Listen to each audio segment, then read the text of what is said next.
kan iga dambaysa oo ah markii lagu xusay yuhuudii dalkan xasuuqa iyo daxiirka loogu geystay waanu maanta waxaan ku soo gaarnay booqasho maalintii ciidda ee farxadda ahayd waxaanu maanta booqasho ku soo gaarnay magaalada Furusburg ee dalka gobolka Bayer ee dalka Jarmalka halkan waa ujeedda waa xusuustii laga duubay dadkii dalkan xasuuqa iyo barakaca loogu geystay oo lagu xusay dhibaatooyinkii si gaar ah loogu geystay maanta waxaan ku soo gaarnay booqasho aan ku soo eegaynay guud ahaan magaaladan Furusburg iyo goobaha taariikhiga ah ay leedahay halkan waxay ka timid tahay goobaha aan soo gaarnay sidoo kale waxaan idinkaga soo gudbin doonaa goobo kale oo aan booqasho ku tegi doono aniga asxaab kale oo waxaan u jeedaan waa waxyaabihii iyo macnaha agabkii ay wateen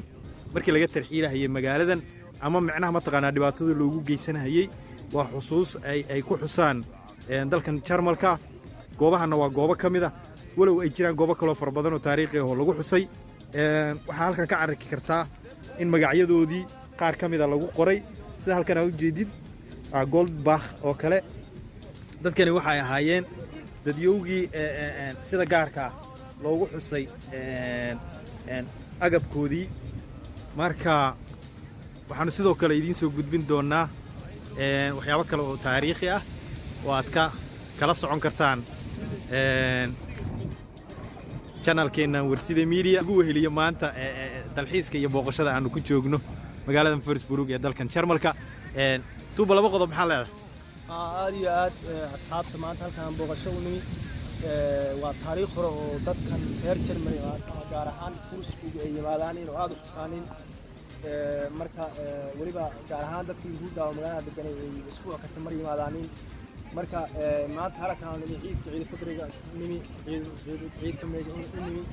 aad iyo aad u mahadsan BK laba qodob maxaa ka leedahay أولاً على عيد وناسن عيد الأضحى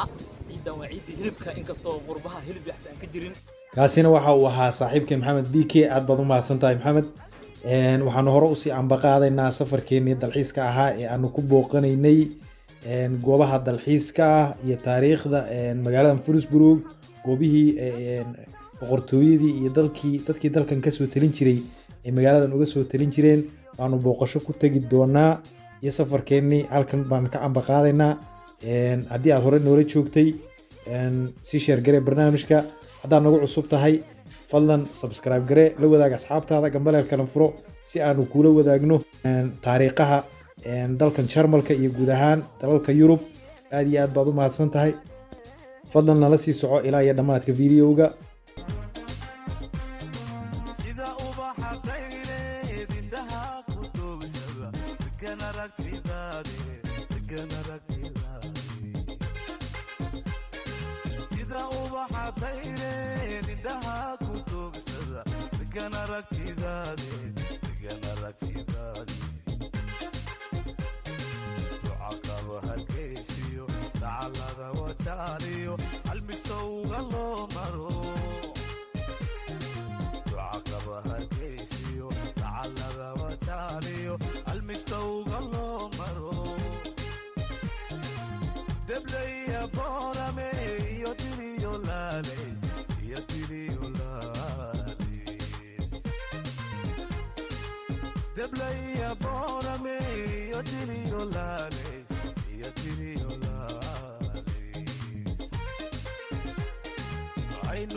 boqol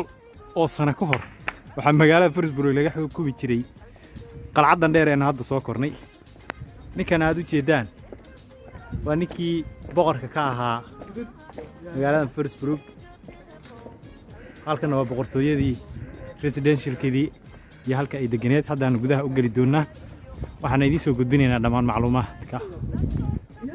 halkan iga dambaysa oo ah magaaladii Furusbuug baan waxaa joognaa qalcadda ugu sarreysa ee magaalada laga xukumi jiray 800 sano horteed.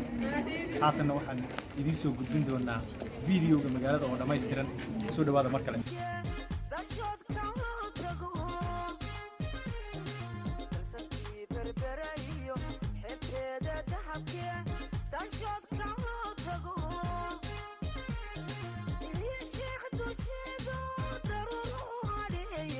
ضرورها